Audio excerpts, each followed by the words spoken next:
Oh,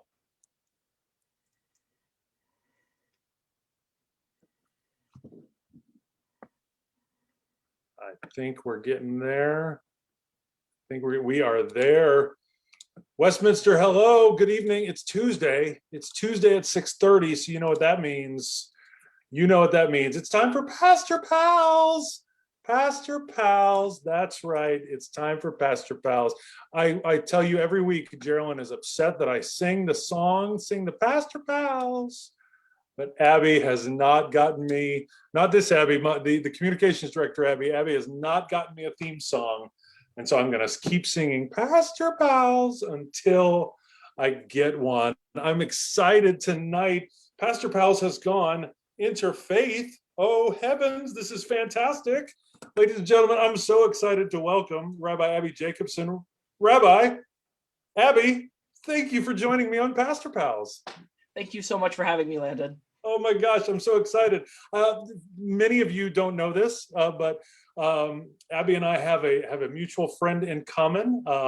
Used to be a pastor here in Oklahoma City, is now a pastor up in Kansas. So I've worked with our friend Phil and Phil and her family.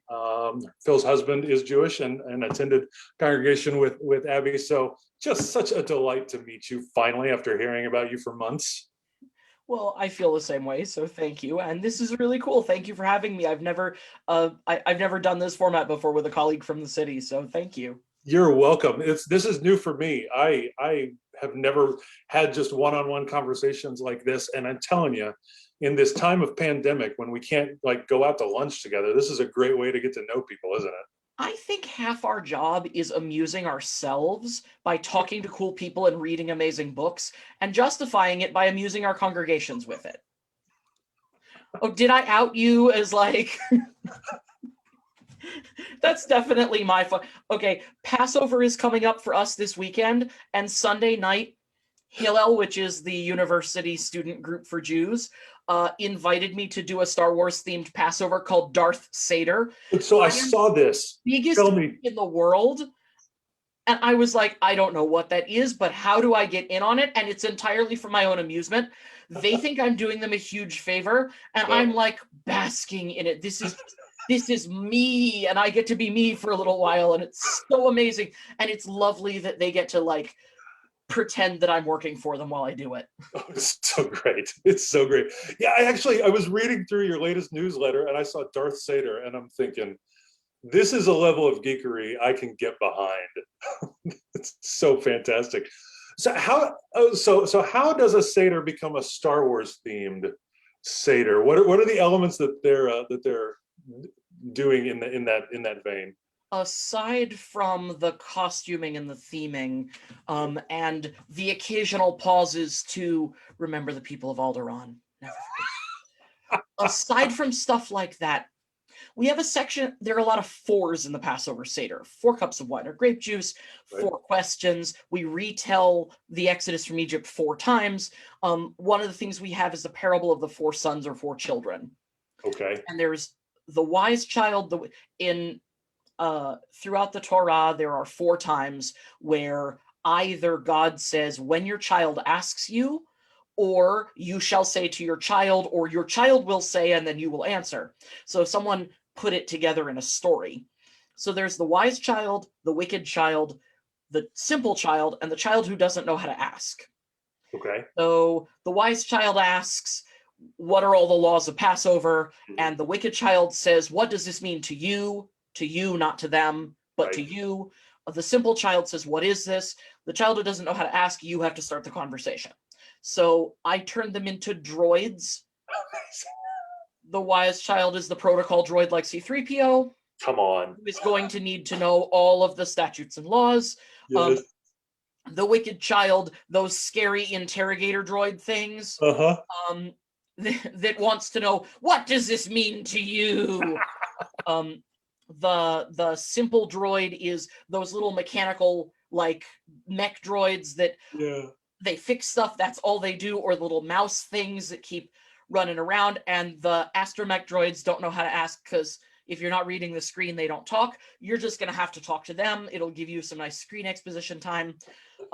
We also have a story sort of in a song that goes through like all of the enemies of the Jewish people that have tried to oppress us, Right. like the Egyptians and the Babylonians, and on and on and on, in the song about a baby goat that my father bought for 2 zuzim. Zuzim are coins.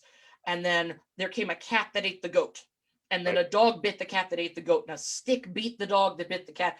And then burned by fire and water. And it's all sort of like, you know, the Egyptians with their cats and the Babylonian Empire with their dogs, right? It's all the way up to God, Right. who sort of avenges the whole thing. Right. So instead of that, you know, that the emperor that brought Darth Vader, who force choked the admirals, who sent out the stormtroopers, who couldn't control Jabba the Hutt, who hired Boba Fett, who got swallowed by the Sarlacc pit. That like it, Amazing. yeah. So I'm really just steeped in this sort of droid stuff. But also for us, we do 2 Passover Seders, at least Orthodox and conservative Jews living outside the land of Israel all do Seder first and second night, or at least we're supposed to. Mhm. So because it's the same thing 2 nights in a row, usually night 2 becomes a theme night. And some people do social justice ones, and Mhm. some people do every major political candidate, Republican and Democrat, and some independents have had a Passover Seder themed about them since at least as far back as the 70s. And some are, you know, do-gooder causes, and some are like it's going to be ancient Greek, or it's going to be ancient Persian, or it's going to be, you know, Egyptian, or whatever it is. And sometimes it's just fun. So it gives us a little bit of enjoyment, but also like we're stuck behind a screen anyway. Right. So we're just going to pretend that we are stuck behind a screen because we're hiding from the Empire. And we can manage to tell a story for about an hour, and then we have to shut down so they don't find us, and to use the environment we're in for our benefit. So Lovely. I'm hoping I can manage the Princess Leia buns with the kippah perched on top. I think that might be the best way to go costume-wise. But I'm not 100% sure yet, so I'll... Man, your holy days are so much more fun than ours. That can't possibly be true. We have far less chocolate and fewer bunny rabbits. Okay, that's oh my heavens. I was talking with our associate pastor about, so this weekend starts what we refer to as Holy Week. We've got Palm Sunday starting on Sunday, and our associate pastor asked, you know, would you like a pretty bear for Palm Sunday? And I misheard her because she's got her mask on, right? And I said, do I want a pretty bear for Palm Sunday? Like, what kind of traditions y'all got here in Oklahoma City? And so we decided that Palm Sunday, on Easter, you give out the chocolate Easter bunnies. On Palm Sunday, you give out gummy bears. That's what you do now. Love it. For Palm Sunday. Are you gonna have a stuffed bear with a palm frond? Oh, that would be hilarious. Do you have stuffed palm fronds? Because for our holiday of Sukkot, where we are carrying the closed palm frond with willow and myrtle and a citron, we have stuffed ones of those for kids. Which are not nearly as fun, but they hurt less when they stab you with them. We do not have the stuffed palm fronds now. Oh. That's one of the things I'm really sad about. I mean, and maybe we can reflect on this a little bit. Some of the ritual things, the embodiment things that we ordinarily would want to do. So like on Palm Sunday, one of my favorite things is we have the kids, you know, line up with the palms, and during the opening hymn, which is usually some sort of Hosanna song, we've got the kids circling the sanctuary and going around just looking, you know, cute as all get out, right? And those are just things that at this point in the year, I just find myself really lamenting the fact that we can't embody, which I think is why the Darth Seder is such a fascinating and really creative way to do it. But some of the embodiment things that we normally get to do, what have you tried to do there at Emmanuel this year to try to somewhat approximate some of the embodiment things that we do as people of God? Yeah, I mean, I think our tradition is meant, if I understand the term embodiment correctly as you're using it, we're supposed to have it entirely embodied and not performative or ceremonial.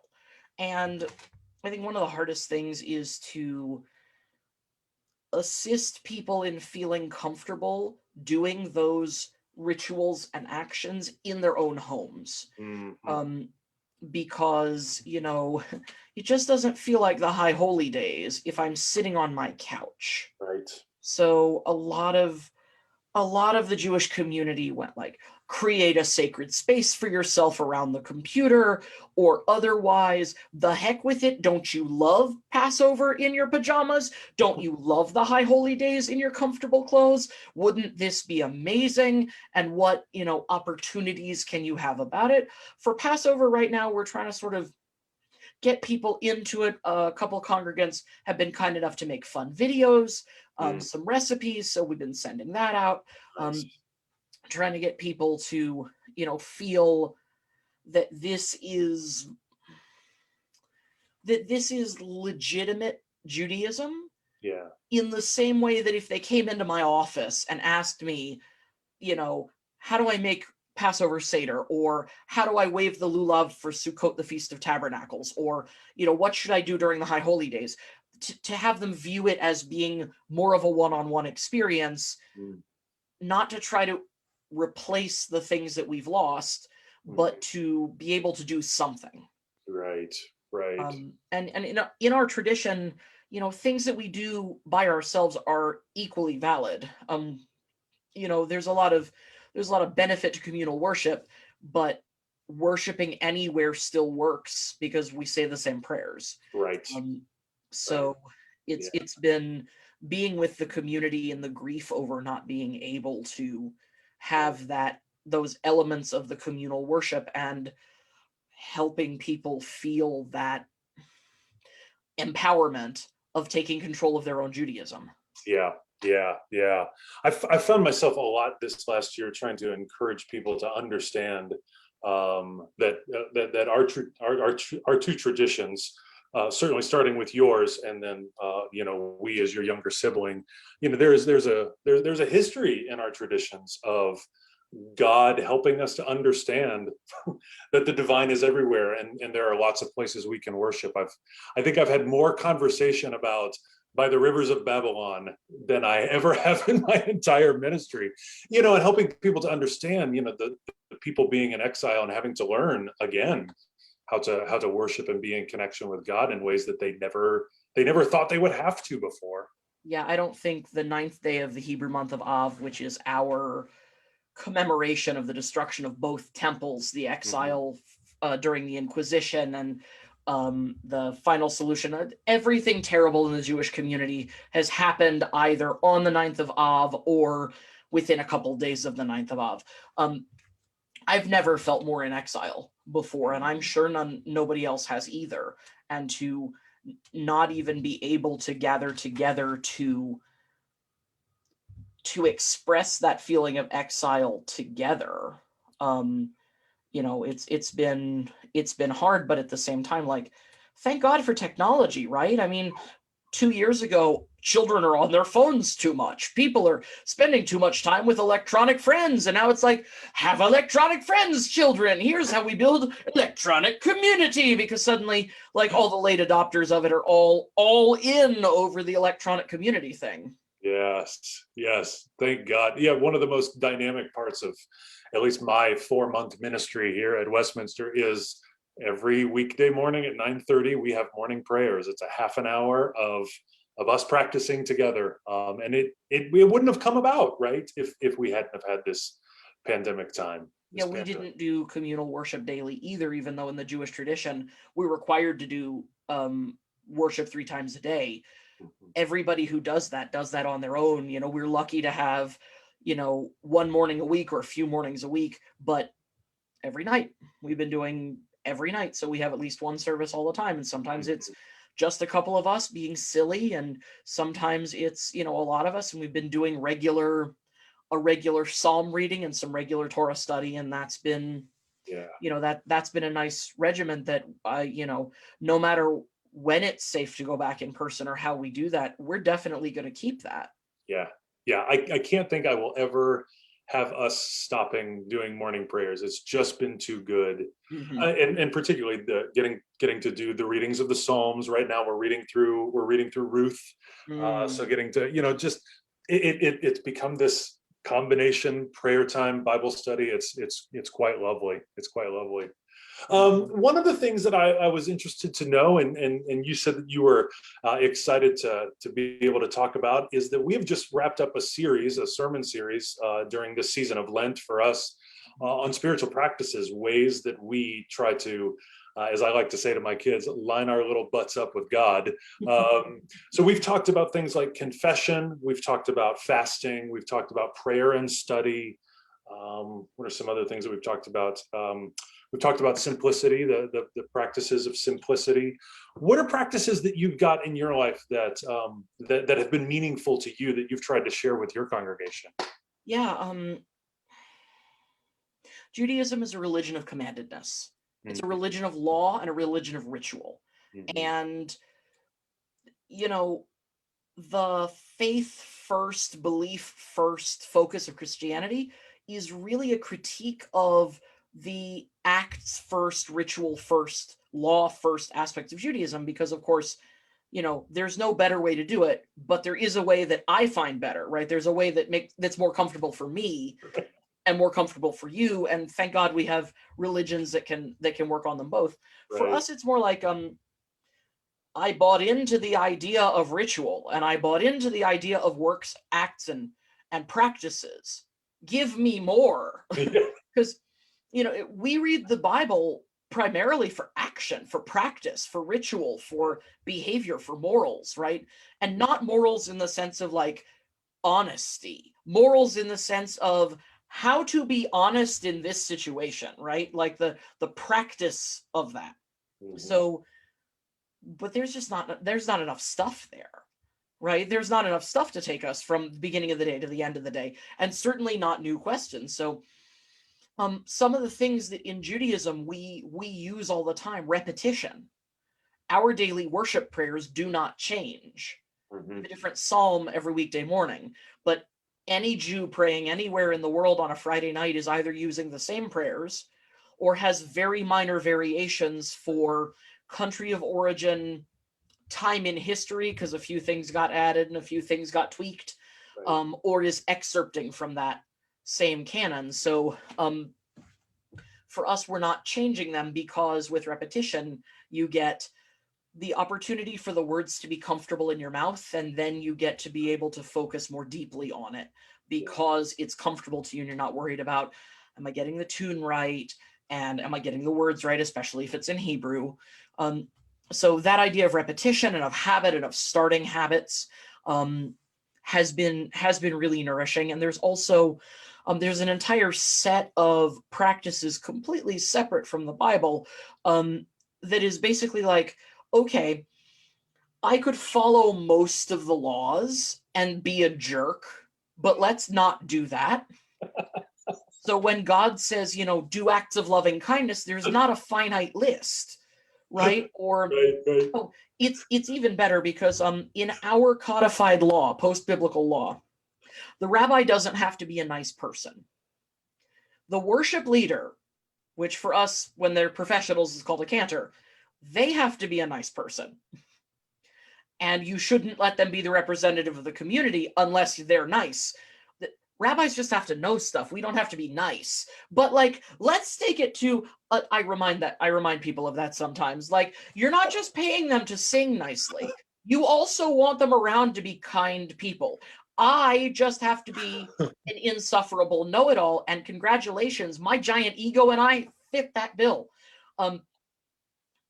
But there is an entire set of I wish I could get worked into my job description, insufferable know-it-all.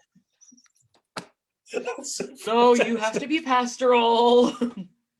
Right. Yeah, in Hebrew, the word Rav means teacher, or master, but it also means a lot, like a lot. And yes, I am. Just a lot. Uh, but if we want to be nice people and we want to work on things like humility and simplicity and equanimity and that kind of thing, some of our ancestors from the late Middle Ages and the early Enlightenment, like in the 1600s, started working on spiritual practices, and in the late 1800s started this like, let's be a nice person, let's be a mensch, let's be a decent human being, which would have caught on better had the Holocaust not happened. Like, it was a very big deal in the Jewish community until that big interruption. It's really caught on again. And for people who find themselves connected to Judaism through the values as opposed to the minutiae of ritual, that works really well for people. And I also have been collecting a group of things that I think are Jewish ways of looking at the world that are not universal, because like humility is not a Jewish value. It is also a Jewish value, right? It is a universal value that every religion focuses on. And when we call it a Jewish value, we're just saying a universal truth in Jewish language. So when people are attracted to those humanistic values, like, that's great. I have Jewish language to be honest and Jewish language to be respectful and all of those things. But there are other things like never decrease in issues of holiness. So on Hanukkah, where on the first night we light one candle, and on the 8th night we light 8 candles, and we've gone up. Well, in the 1st century BCE, half the Jewish world lit them the other way, because that was a better reflection of the historical event. There was a lot of oil, and then every day there was less oil and less oil, until there was just this one little bit of oil that people were like, go, go, go, go, you can do it. But then what is the justification for lighting them 1, 2, 3, 4 instead of 8, 7, 6, 5? Never go down in matters of holiness. So always increase. You know, like when you're getting kids motivated, you go 3, 2, 1, go instead of 1, 2, 3, go. Right? Because they know where there's an end point. With holiness, we don't want there to be an end point, so we go up. I think that's a uniquely Jewish thing that I find really interesting, that shows up in weird little bits of our law here and there. And bringing those out, I think is interesting and is nourishing, because then, you know, people all nod their heads and go like, oh yeah, of course that's how we light our Hanukkah candles. But nobody ever thinks about that. Like, I can barely remember which direction you light the candles without reading it on the box first. Like, I'm focused on that. I'm not really focused on like why we do it that way. It's day 1, I light 1 candle. It's day 5, I light 5 candles. It's just, that's just easy, but try to pull in little extra bits, and that's great. It's also really nice online that I can say to people, like, if you want to stay around and listen more, I'm not done talking. And if your lunch is ready, or you know this already, like, Gesundheit, like, live and be well, this is not a problem. And they don't feel awkward about getting up and leaving. Yes. Which is, and who doesn't want the chance to mute the rabbi? Just every now and then. Every day when I'm doing morning prayers and we're doing some reflection on this scripture passage, I just feel this over, and many days I'm like, I am so sorry, y'all. But I mean, you give a pastor a captive audience, he's gonna talk. Like, I'm just gonna talk. I like talking about this book. It's fun. But when they're on Zoom, they're not being polite.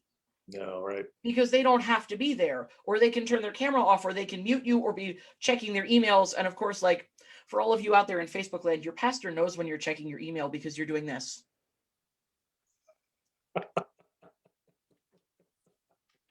It's super obvious to us. And I only out the Hebrew schoolers who are doing that.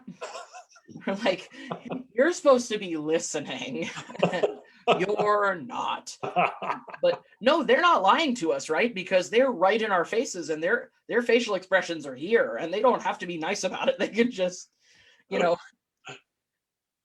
they can just disappear. They must love it. Yeah, absolutely. Absolutely. Yeah, that has been one of the interesting things about this season of ministry. Particularly when we talk about our Sunday worship service. One thing that I've said to people is, our competition, if that's not an appropriate term, but if our competition aren't the other congregations, our competition is the refrigerator. Like, that's our competition. I want people to be engaged in the thing that we're doing. And I suspect that one of the things that you were talking about, this has been a suspicion of mine, of the repetition, of making sure that these are the same things that we do all the time. We do that every day in morning prayers. We sing the same song. There are prayers that we say every single day. The prayers of intercession and thanksgiving vary a little bit, but it's the same prayers every Friday. It's the same prayers every Tuesday. But we've also started doing that in our Sunday online worship, where we get into this ritual. They know that when it comes time for the prayer of thanksgiving, Landon's going to say the same words, because that's just a way that we can. I like what you say. Have it be easy off of our tongue. I noted that in our sermon on Sunday. We were talking about prayer and study, and about the ritualizing and the repetition of our prayer. And when we say the same prayers every time, we start to understand who it is that God really wants us to be, because we've affirmed those words so many times. Absolutely. Yeah, and being in the same space, Yeah, in the same place, and in the same chair. yeah. And for us, that's it's not a commandment, but it's practically a commandment, right? It's strong advice from our ancestors. Right. Sit in the same place all the time. Yes. And we use the melodies that we use help locate us in where we are, just to trigger that memory, because there's a lot going on in our lives. We might not feel like worshiping every morning at 8:30 a.m. or every evening at 8 p.m. or whatever it is, and so that helps us locate. I love that. Yes. I'm really grateful that you've mentioned that. That's one thing about your tradition that is not as much of an emphasis in ours. Place is not much of an emphasis in the Christian tradition. I mean, the thread is there, but it's not as much of.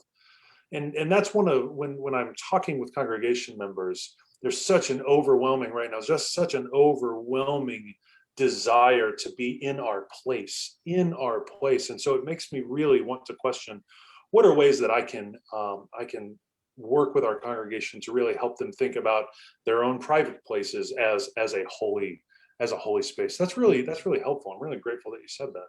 Thank you. Do you have Zoom bingo with your congregation? No. Because we've absolutely talked about sending that out, right? Like, cat, small child has taken over the computer, or is reaching in front of the camera. Surprise puppy dog. Children running by in costume. Children running by in various states of dress. I do enjoy some of the meetings that I'm on. If I happen to know other participants in the meeting, texting back and forth, like, you see Landon? You see what Landon's got going on there in his office? Wow, that's an impressive headset Landon's got going on there. It's quite fun. Quite fun. Well, Abby, thank you so much. Holy cow, this this half an hour has just flown by. Thank you for taking time to chat with me this evening. It was really kind of you. This has been a pleasure. Thank you. And thank you for getting me out of half an hour of Passover cleaning. Because we have to be clean before Friday night, so that when Passover starts Saturday night, we haven't interrupted the Sabbath. So I left 3 children and my husband all scrubbing the floor under the couch that we weren't supposed to have eaten on in the first place, but is now full of crumbs. And I got to get out of that. So thank you for that. Hey, anytime you want me to get you out of anything, you just let me know. I'm your guy. Abby, I look forward to meeting you in person one of these days. It's going to be, I think you and I are going to have a lot of fun together here. I am looking forward to it. Thank you so much. You're welcome. Friends, thank you for joining us on Pastor Pals this evening. We look forward to seeing you back here next Tuesday night at 6:30. Abby, peace be with you. And to you. Bye-bye. Bye. Thank you.